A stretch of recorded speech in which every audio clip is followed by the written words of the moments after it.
জান আয়েশা রাদিয়াল্লাহু তাআলা আনহা ডাকতে বলতেছে, ইয়া রাসূলুল্লাহ, আমার কাছে ভালো লেগেছিল যখন বলেছেন আপনার জন্য জান্নাতে পোশাকটা বাজেট করেছে, কিন্তু কেন পরাইবে ইব্রাহিম পয়গম্বরকে, কেন পরাইবে ইব্রাহিম পয়গম্বরকে? বলে জানো কি, জানো আসলে কোন কারণে পরাইবে তুমি শুনতে চাও? আম্মা জান আয়েশা রাদিয়াল্লাহু তাআলা আনহা ডাকতে বলে, ইয়া রাসূলুল্লাহ, ইয়া হাবিবাল্লাহ, হুজুর আমি শুনবো। বলে তাহলে শোনো, যখন নমরুদের আগুনের মধ্যে ফালানো হয়, ফালাইতে যায়, তখন ইব্রাহিম পয়গম্বরকে ডাকতে বলা হয়েছিল তোমার পোশাকটা খোলো। ইব্রাহিম পয়গম্বর আকাশের দিকে তাকাইয়া বলে, আমার পোশাক নাও, আমার দেহের যত পোশাক আছে নাও, কিন্তু আসমানওয়ালা জমিনওয়ালাকে আমি ভুলতে পারবো না। আমি ঈমান নামের দৌলতটা আমি হারাইতে পারবো না। একবার চিল্লায়া বলেন কথা ঠিক কিনা? আশুকুনা যত বাধা, যত জ্বর সাই কোন, রাসূলের পথে মোরা থাকব, এ জীবন বাজি রেখে দিনের নিশান মোরা বাংলার আকাশে উড়াব। কথা বলেন ঠিক কিনা? আশুকুনা যত বাধা, যত জ্বর সাইকন, রাসূলের পথে মোরা থাকব, এ জীবন বাজি রেখে দিনের নিশান মোরা বাংলার আকাশে উড়াব। মোরা কামানের মুখামুখি দাঁড়িয়ে, আল্লাহু আকবার বলেন, মোরা কামানের মুখামুখি দাঁড়িয়ে আল্লাহু আকবার বলবো। আশুকুনা যত বাধা, যত জ্বর সাইকন, রাসূলের পথে মোরা থাকব, এ জীবন বাজি রেখে দিনের নিশান মোরা বাংলার আকাশে উড়াব। চিল্লা বলেন আল্লাহু আকবার। আমাদের দেহে বাই জিহাদি রক্ত, পানে পানে বিপ্লবী জঙ্কার। আল্লাহু আকবার বলেন। আরে আমাদের দেহে তো জিহাদি রক্ত, কারণ আল্লাহু আকবার, আল্লাহর তাকবীর দেওয়ার কারণে বহিরাগত যত শত্রু আছে, নবীর দুশমনের আছে, কোরআনের দুশমনের আছে, হাদিসের দুশমনের আছে, এরাতে পালাতে বাধ্য হয়েছে। কথা বলেন ঠিক কিনা? আমাদের দেহে বাই জিহাদি রক্ত, পানে পানে বিপ্লবী জঙ্কার, তাকবীরে কত মসনদ ভেঙে করে এছি যে চুরমার, এই শিরি রবে নত আল্লাহর কাছে, তব নয় কোনো তাগুতের কাছে। শহীদ কাফেলা যাবে একদিন মাকসুদে মঞ্জিলে পৌঁছিয়ে, আমাদের এই ছোট্ট হৃদয়ে, মারহাবা বলেন, চিল্লা বলেন মারহাবা। আমাদের এই ছোট্ট হৃদয়ে নবীর প্রেম ছবি আঁকব, আশুকুনা যত বাধা, যত জ্বর সাই কোন, রাসূলের পথে মোরা থাকব, এ জীবন বাজি রেখে দিনের নিশান মোরা বাংলার আকাশে উড়াব। লিল্লাহি তাকবীর, নারে তাকবীর। আল কোরআনের আলো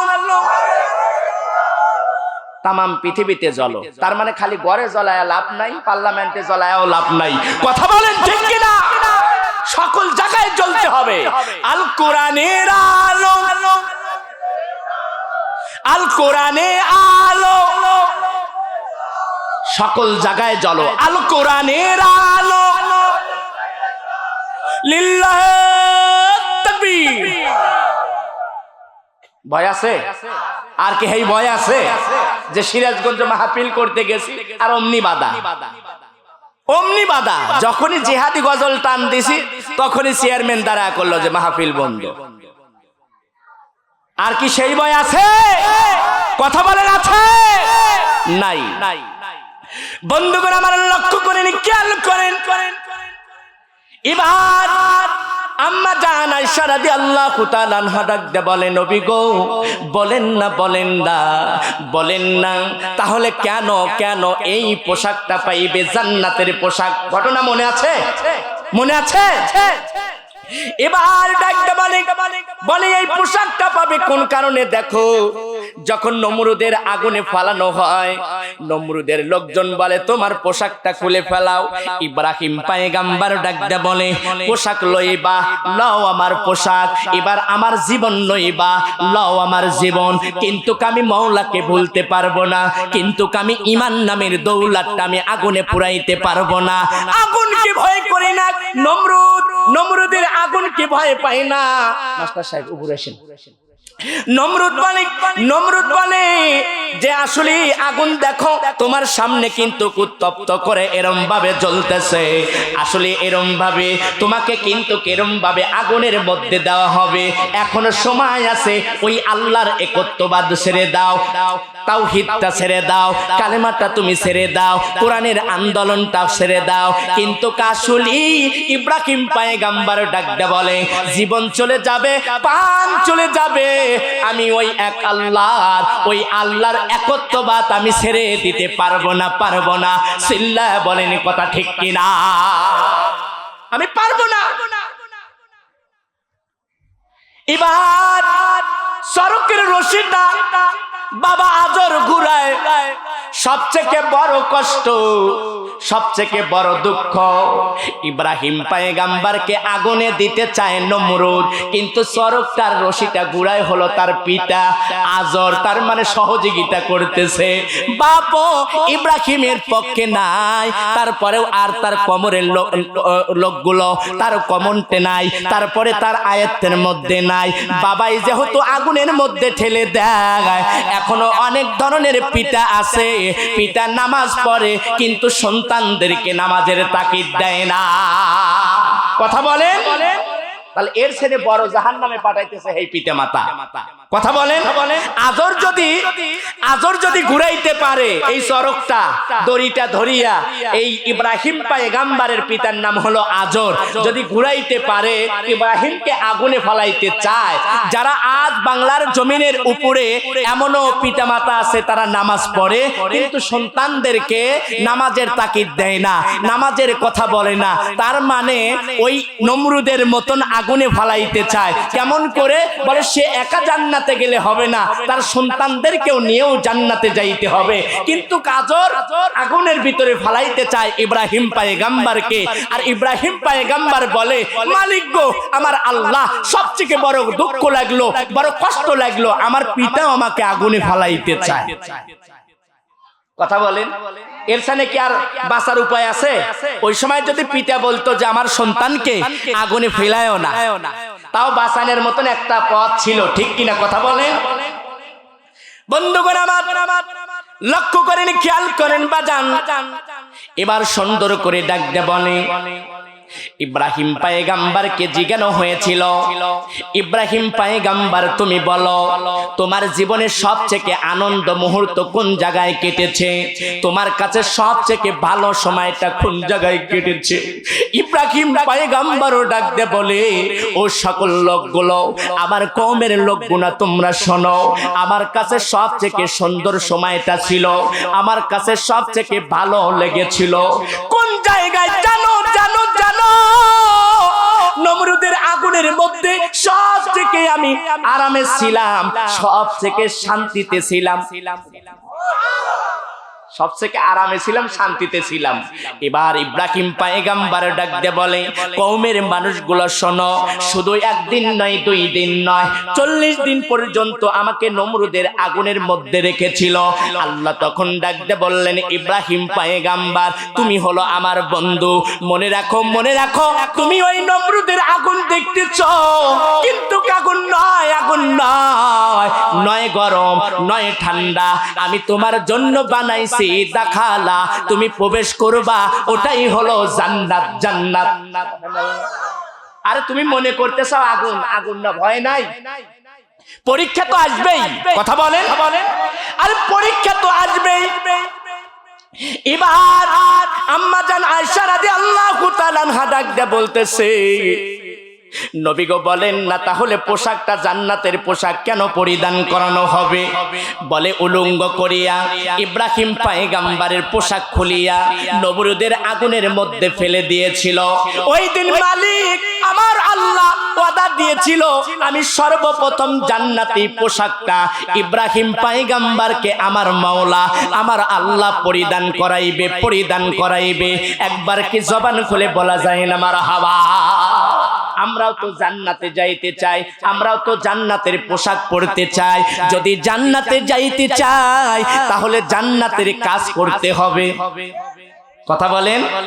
আর জান্নাতের যদি কাজ না করি তাহলে তো জান্নাত পাইব না। লক্ষ্য করেন, খেয়াল করেন, এবার আল্লাহ রাব্বুল আলামিন ডাক দিয়ে বলে ইব্রাহিম পয়গম্বর রে, আমি নমরুদের আগুনের মধ্যে এত সুন্দর করে তোমাকে এত সুন্দর আরামদায়ক জায়গা বানাইয়া দিলাম, শান্তিদায়ক জায়গা বানাইয়া দিলাম। এর জন্য কি শুকরিয়া নাই? এর জন্য কি প্রশংসা নাই? আল্লাহ রাব্বুল আলামিন তখন ডাক দিয়ে বলতেছে ইব্রাহিম পয়গম্বর এর জন্য শুকরিয়াটা কি বলো না। ইব্রাহিম পয়গম্বর আগুনের মধ্যে 4 রাকাত নামাজ আদায় করলেন। ওই 4 রাকাত নামাজ আসরের নামাজ ফরজ বানাইয়া দিলেন আমার আল্লাহ আমার মাওলা। একবার জবান খুলে বলেন সুবহানাল্লাহ। ইন্নাস সালাতি ওয়া নুসুকি ওয়া মাহইয়াই ওয়া মামাতি লিল্লাহি রাব্বিল আলামিন।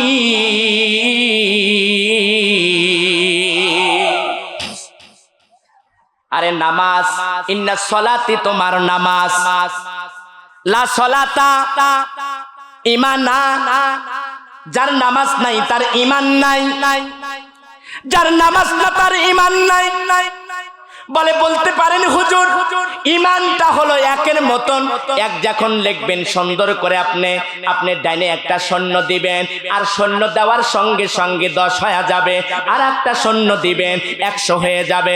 তার মানে আপনার পাটিগণিত অঙ্ক আপনারা তো জানেন, এরপরে বীজগণিত অঙ্ক আপনারা জানেন। বীজগণিতের একটা সূত্র আছে, পাটিগণিতের একটা সূত্র আছে, square plus 2ab plus B স্কয়ারের সূত্র।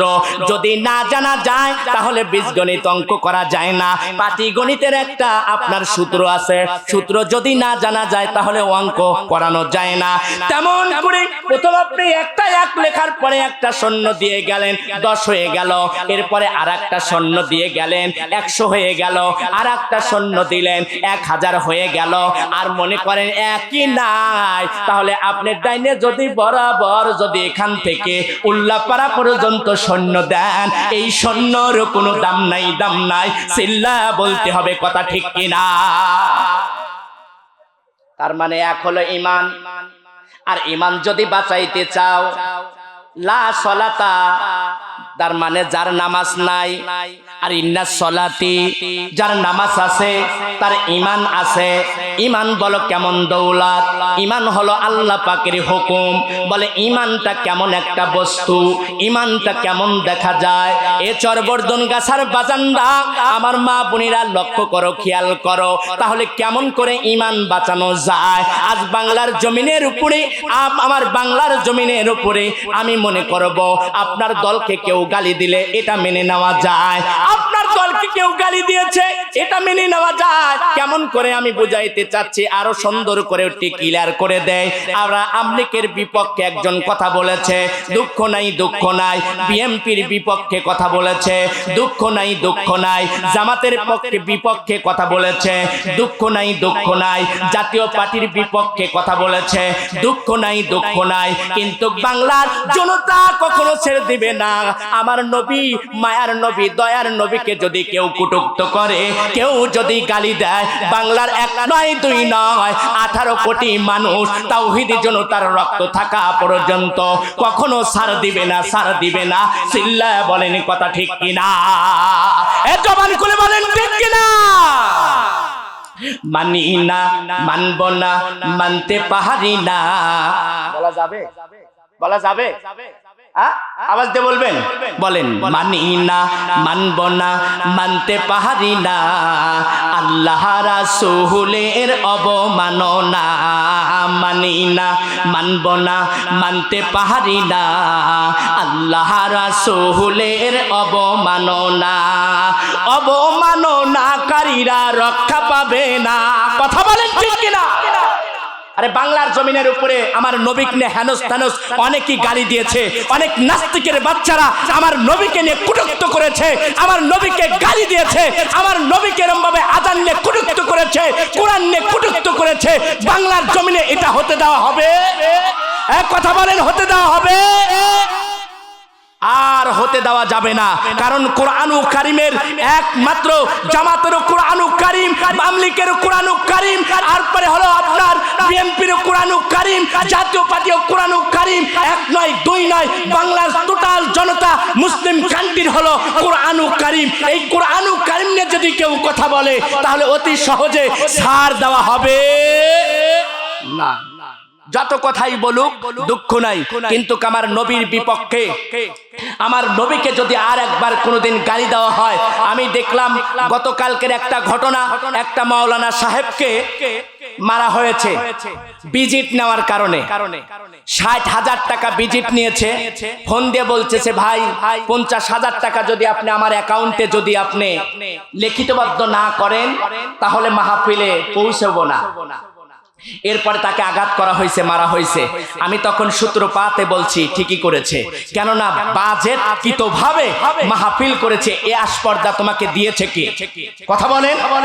কোরআনুল কারীম তো বিক্রয় করার জিনিস নয়, হাদিস তো বিক্রয় করার জিনিস নয়। জনতা যদি তোমাকে খুশি করে 1 লক্ষ টাকাও দেয়, 50,000 টাকাও দেয়, ওইটাই তোমার জন্য হালাল। কথা বলেন ঠিক কিনা? বাজেট কিত নাই, এটা হুঁশিয়ার সাবধান করে দিতে চাই। অল বাংলাদেশের কান্ট্রির মানুষদেরকে আমি হুঁশিয়ার জানাইতে চাই। আর বাজেট কি তো কোনো এরকম ভাবে উলামায়ে কিরামকে দাওয়াত দেওয়া যাবে? এক কথা বলেন ঠিক কিনা? টাকার সাথে বাজেট করে কোনো উলামায়ে কিরামকে দাওয়াত দেওয়া যাবে না। যারাই বলবে টাকার সাথে বাজেট 50,000 টাকা দিতে হবে, 1 লক্ষ টাকা দিতে হবে, 1.5 লক্ষ টাকা দিতে হবে, আল্লাহর কসম বললাম, আল্লাহর কসম করে বললাম, ওই ধরনের বক্তাদের দিয়ে 1 পয়সার দাম হবে না, ঈমানের আরো ঘাটতি হবে, আর লাভ হবে না। এই জন্য আমরা কি বলবো, এই কথাটা আমরা জানিয়ে দেব যাতে করে উলামায়ে কেরাম যেন সচেতন থাকে, উলামায়ে কেরাম যেন তাদের যে কাজটা এটা যেন শিখে যায়। এই জন্য আমরা সাথে সাথে ভালো মতে বলি, মানি না, মানব না, মানতে পারি না আল্লাহ রাসূলের অবমাননা। মানি না, মানব না, মানতে পারি না আল্লাহ রাসূলের অবমাননা। অবমাননাকারীরা রক্ষা পাবে না, অবমাননাকারীরা রক্ষা পাবে না। মানি না, মানব না, মানতে পারি না আল্লাহ রাসূলের অবমাননা। বিশ্ব নবীর উম্মতেরা নও হাতে শমশির। আল্লাহু আকবার বলেন। বিশ্ব নবীর উম্মতেরা নও হাতে শমশির। খতম করো আবু জেহেলের লাতিপুতি সাগরিক। নাস্তিকীদের আস্তানাতে আগুন জ্বালাও না। চিল্লা বলেন কথা ঠিক কিনা? আবার জবান খুলে বলেন ঠিক কিনা? নাস্তিকীদের আস্তানাতে আগুন জ্বালাও না।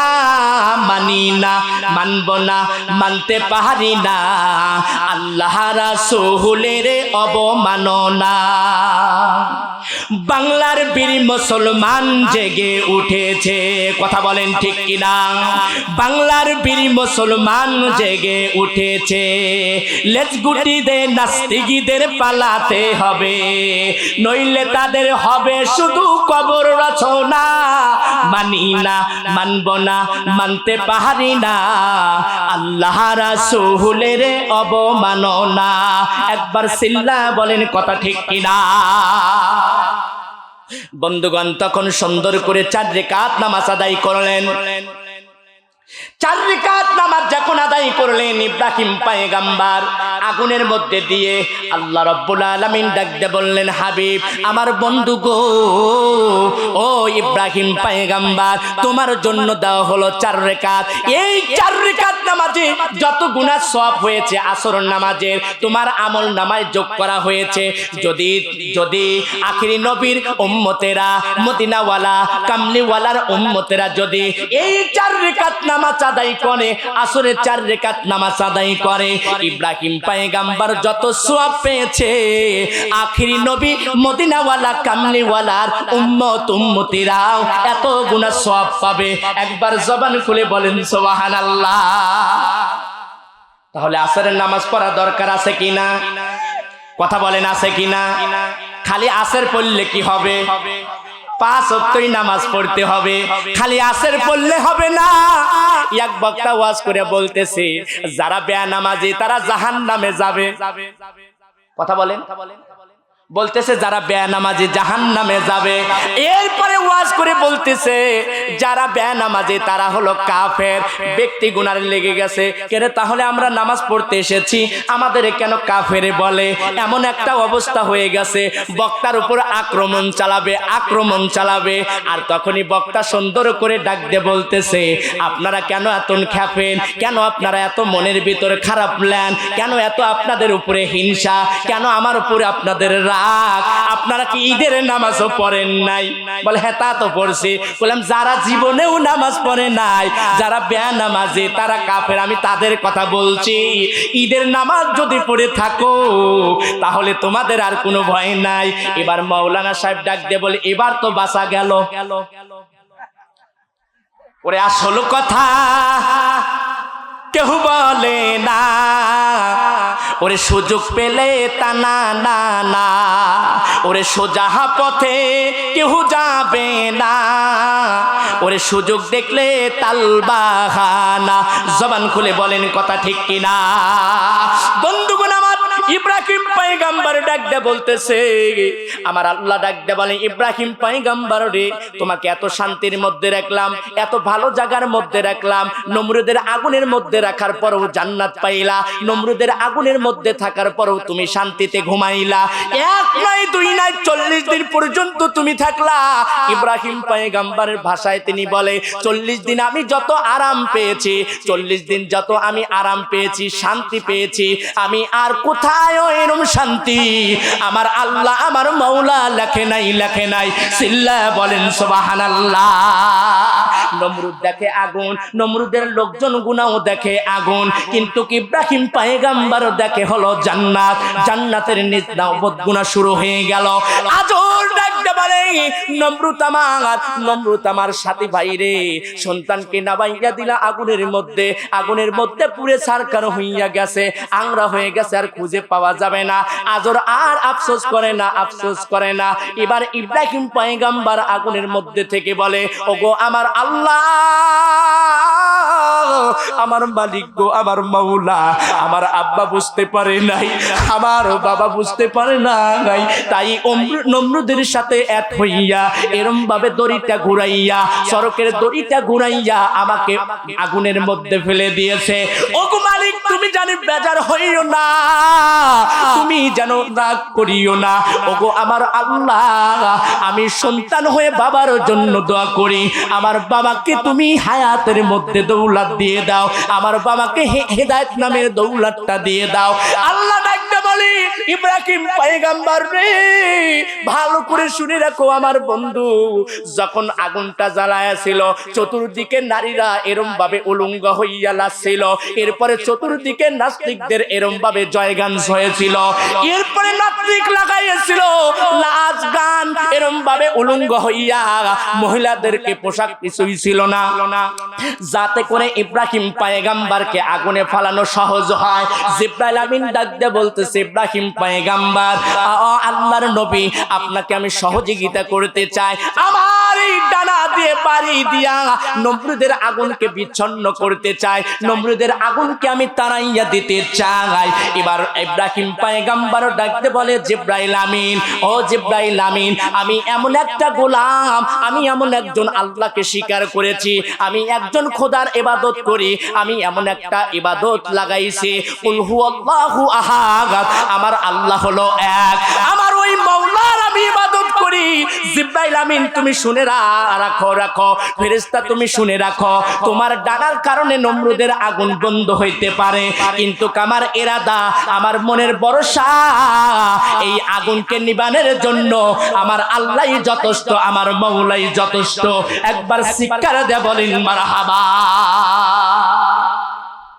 আল্লাহ ইচ্ছা করলে সব করতে পারে কিনা কথা বলেন, আমার মাওলা ইচ্ছা করলে সব করতে পারে কিনা।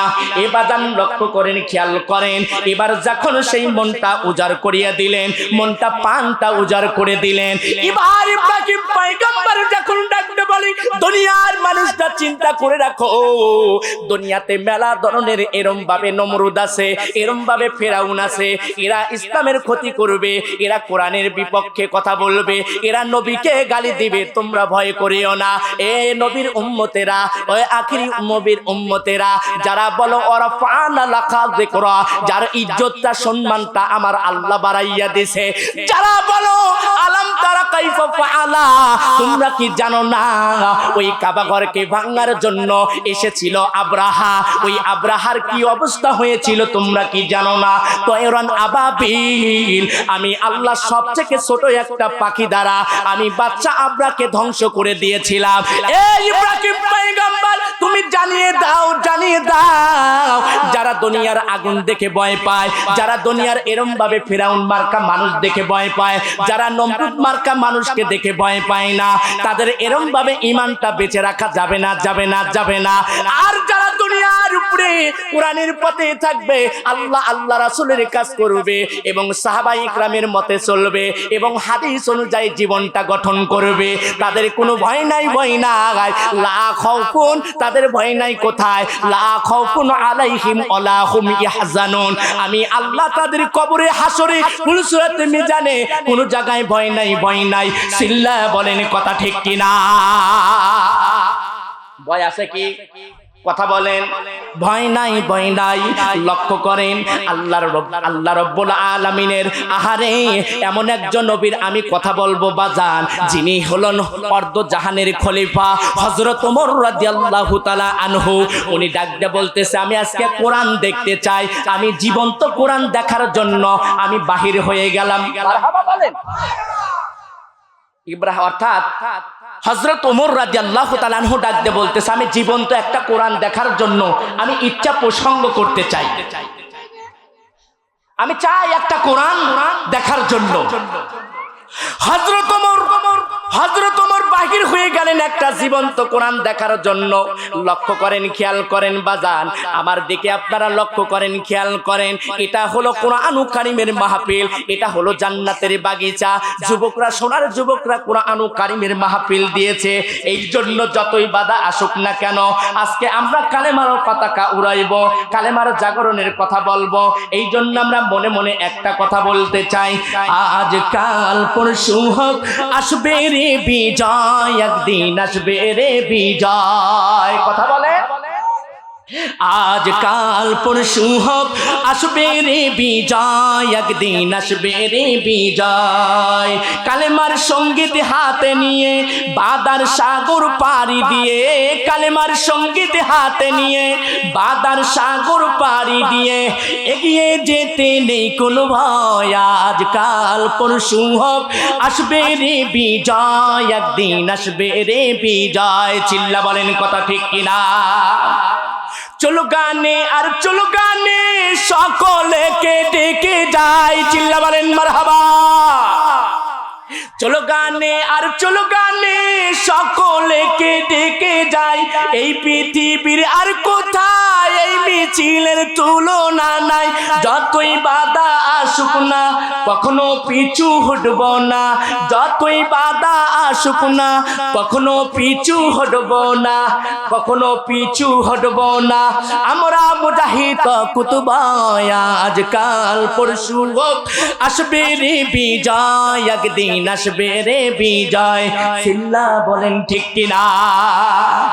বিজয় আসবে কিনা? মুসলমানের বিজয় আসবে। লক্ষ্য করেন, খেয়াল করেন, আপনাদের আলোচনাটা আমি পান করে শুনাইতে চাই। এই আলোচনাটা হয় বন্ধুগণ আমার, বাজানরা আমার, লক্ষ্য করেন, খেয়াল করেন। দাদা ভাই, ভয় নাই, ভয় নাই, কোনো টেনশন নাই। লা খাউফুন আলাইহিম ওয়ালা হুম ইয়াহজানুন।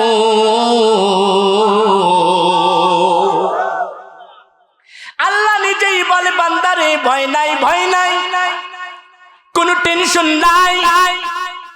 কবরে, হাসরে, ফুলসুরাতে, মিজানে কোনো টেনশন নাই। আল্লাহ রব্বুল আলামিনের নবী মদিনাওয়ালা, কামলিওয়ালা, কাউসারওয়ালাকে আম্মা জান আয়েশা রাদিয়াল্লাহু তাআলা আনহা জিজ্ঞাসা করলেন, নবী হে, আবার মার নবী, দয়ার নবী গো, বলেন না, বলেন না, জান্নাতের পোশাক সর্বপ্রথম কাকে পরাইবেন? সুবহানাল্লাহ বলেন।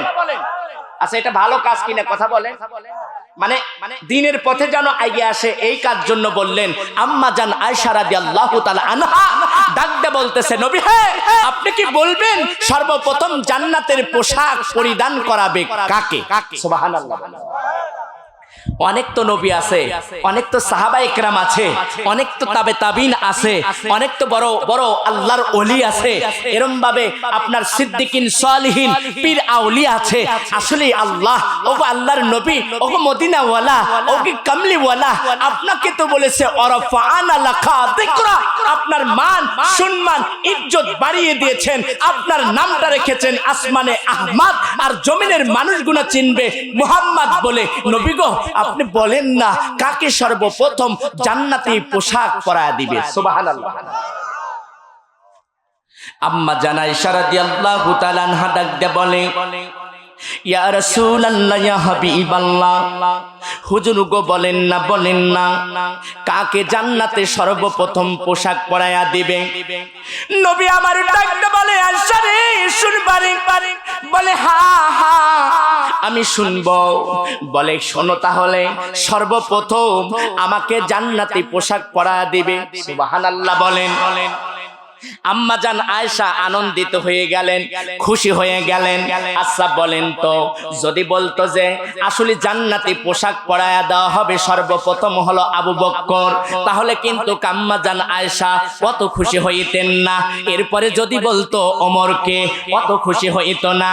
এবার নবী আমার ডাকতে বলে, আয়েশা রে, এত খুশি হইয়া তুমি অবাক কাণ্ড হইও না, মুস্কি হাসি তুমি দিও না। জান্নাতি পোশাক আমাকে পরাইতে দিবে, আমাকে জান্নাতি পোশাক সর্বপ্রথম পরাইয়া দিবে, কিন্তু জান্নাতে যাইয়া ওই পোশাকটা আমি পরব না, আমি পরব না। আমার মালিক, আমার আল্লাহ